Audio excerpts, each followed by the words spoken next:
Hi guys, Thunder E here and welcome to our review of the Yoga 3 Pro. Yes, the successor to the Yoga 2 Pro is here, and here's our full review. Now this is Lenovo's latest top-of-the-line yoga laptop, or 2-in-1 convertible, whatever you want to call it, and it starts retailing at $12.99 for this device. You can pick it up either at Best Buy or at Lenovo.com. Now what I really want to check out and see here is how well does this new hinge design technically handle, and also how well does the new Intel M70 processor handle, which is supposed to be a fanless chipset in here.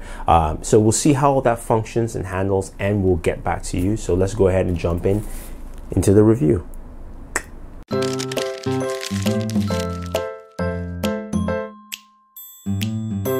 I have to say I really love the design language of the Yoga 3 Pro. Lenovo has done a lot in this crafting a much thinner, sleeker, and I think sexier device. Now the hinge band on here is something some people have talked about and said, is it necessary? Yeah, it is. It works well. It allows for easier 360 movement on the device. At the back you can see the two open ports there. That's where the speakers are, as well as ventilation. Now if you look at the right hand side of the device, you do have a USB port there, which also does ready state charging, headphone and mic port, volume rocker, lock button, one recovery key, and your power button. Now you can see it basically thins as it comes closer to the very front of the device with a nice lip there. As we pan around to the left hand side, you do have a micro SD card slot, mini HDMI, another USB port, and then you have your power port, which doubles as a USB port also. So that's really cool that you have that. Now to differentiate the power plug, there's a little hook on the side there so that it can only go into the power port itself. You can't go into any of the USB ports just in case you make a mistake. Now you can also plug in a regular USB like that and charge your device. So you have 3 USB ports in this Ultrabook from Lenovo, the Yoga 3 Pro, allowing you to charge more or use more USB ports, which most Ultrabooks or 2-in-1s of this size just don't have at all. But just to stress how they've really done a good job in shaping the size and style of this device, let me show you how it compares to the Surface 3 Pro. I love the Surface 3 Pro, but you can see how slick this is, and also just in terms of styling and ports, especially the fact that it's literally either, you can call it the same size or thinner, and it still has 3 USB ports compared to just 1 on the Surface 3 Pro. So Microsoft, please add some more ports on the next Surface. But let's take a look at this device closer and some of the other attributes and aspects. So you have a QHD Plus display, 3200 by 1800, very vibrant, very sharp, sharper than what you had with the Yoga 2 Pro. Now if you look down, as we just kind of zoom into the keyboard, it's got a nice chiclet keyboard which is backlit, and this thing is powered by the Intel M70 processor. It's a new fanless chipset, even though Lenovo put a fan here just in case, in case you're doing a lot of heavy intensive work. You've got a nice trackpad there, JBL speakers, and you can just showing you the thinness and the size of this thing. Now it's got 8 gigs of RAM. You can go up to about 512 SSD, and of course you can put in all the different modes. You've got tent mode, you've got tablet mode, you've got laptop mode, and it just functions and flows well. I like that aspect. The one thing I just that kind of was a little annoying is the Windows button there sometimes worked and didn't work, so I wasn't exactly sure. But you can easily use this device with just pure functionality and ease. So I like that aspect about it, and I think they did a good job in making sure that whatever mode you wanted to use it, you can actually use this device. The different modes lend to different levels of productivity. For one instance, I'm sitting down here on my couch and I'm using the keyboard and just navigating with the touchscreen. I can do that as a traditional laptop, but also I can switch to other modes like tablet mode, tent mode, and so on and so forth.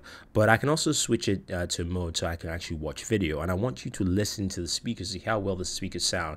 And it's actually best in the modes rather than laptop mode, just because you get a better reach to that speaker at the bottom. So take a listen at the JBL speakers of the Yoga 3 Pro. 3 different pieces, front, middle, and back. It feels like one solid piece. You can get red and white. You can also get it in blue, like navy blue. Spoiler here, this is Naruto 700, the last episode, but I'm in tablet mode and I can do some reading. I can check out my manga, I can read my comic books, I can read documents, and so on and so forth. So you get a lot done with this device in multiple modes. which I think lends a lot to the beauty of the Yoga 3 Pro. It just in its flexibility, function, form, and style. And I think this is something a lot of people will appreciate as they use this device. So let's go ahead and round up this review and talk more about the battery life and some of the other functionalities of the Lenovo Yoga 3 Pro. So we spent time using the Yoga 3 Pro, and I have to say, first of all, a couple of things I do like. It is a super light laptop. This is lighter than my Surface Pro 3. I have a Pro 3. I love the Pro 3, but this is really light. It's super light, and I do have 3 USB ports on here. So Microsoft, you're listening, we need more USB ports on the Surface Pro 3. I have 3 USB ports, which is really cool. You've got 2 regular ones, and the power port as a USB port is just ingenious. The watch band hinge, as much as some people might have complained, I like the design and also the functionality, because it actually makes this thing just super thin, and also you can get a thinner, more flexible design, and it just fits quite well. Again, with the Yoga, you have all the different modes. You can see tablet mode, stand mode, tent mode, all those different modes all together. And the new QHD Plus display is more vibrant, sharper than you would expect. So that's something also to take note, and I think they've done a very good job there.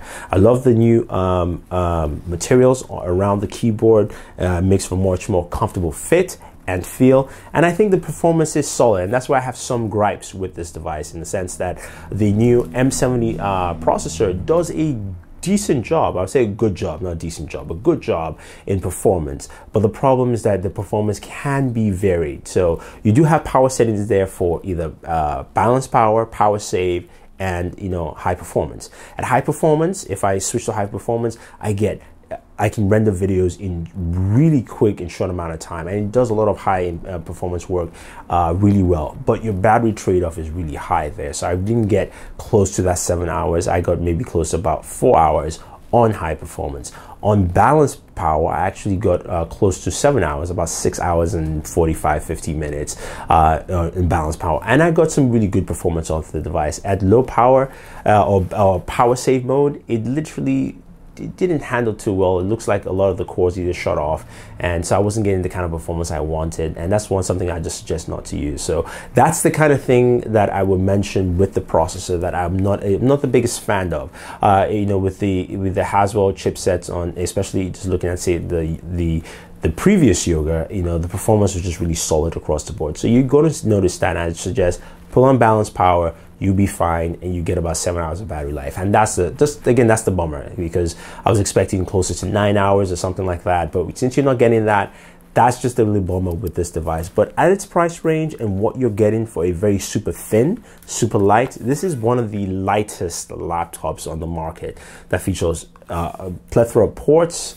functionality, form, and it's really nice. I do like it, even though I do have some reservations on that processor. So if you guys have any questions or any comments about the Yoga 3 Pro, let us know. Don't forget to like this video, share this video, and favorite this video, and also leave your comments down below. And do subscribe to the channel, top right hand corner of the screen or down in the description below. And hey guys, if you're looking for wallpapers, check out our Pinterest page, anime board on the Pinterest page. We have all our wallpapers there. So this is Thunder E saying thank you, and always enjoy your entertainment.